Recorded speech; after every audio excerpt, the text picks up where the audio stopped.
15 বছরের নাবালিকা অপহরণ ও ধর্ষণ কাণ্ডে 20 বছরের সাজা হল রাজু দাস নামে 42 বছরের এক সন্তানের পিতাকে।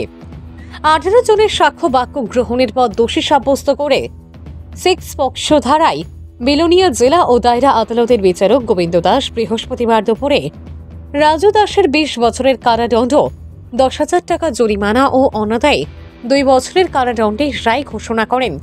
নাবালিকা অপহরণ ও ধর্ষণ কাণ্ডের ঘটনা ঘটে গত 2021 সালে ফেব্রুয়ারি মাসের 28 তারিখে। রাজু দাসের বাড়ি বিলোনিয়া থানাধীন ঈশানচন্দ্রনগর এলাকায়।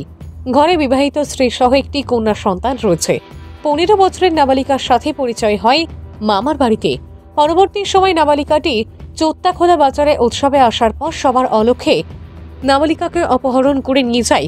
নাবালিকার পরিবার অনেক খোঁজাখুঁজি করার পর নাবালিকাকে না পেয়ে রাজনগর পিয়ারবাড়ি থানাতে মামলা দায়ের করে। এরপর বিলোনিয়া থানার পুলিশ তল্লাশি চালিয়ে রাজু দাস সহ নাবালিকাকে উদ্ধার করে নিয়ে আসে থানাতে।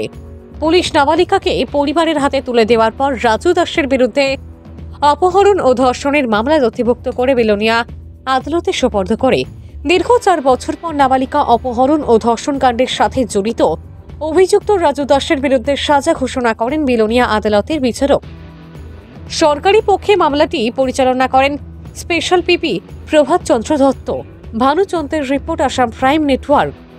আমি Shri Prabhat Chandra Dutta, special PP, special court Belonia.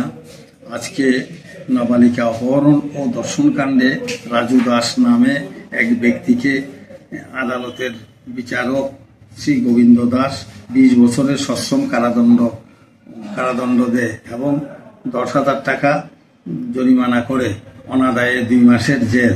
18 জনের সাক্ষ্য বাক্য গ্রহণ করা হয়। 6 পক্সো ধারায় এই রায় দেন। কবে হয়েছিল ঘটনাটা?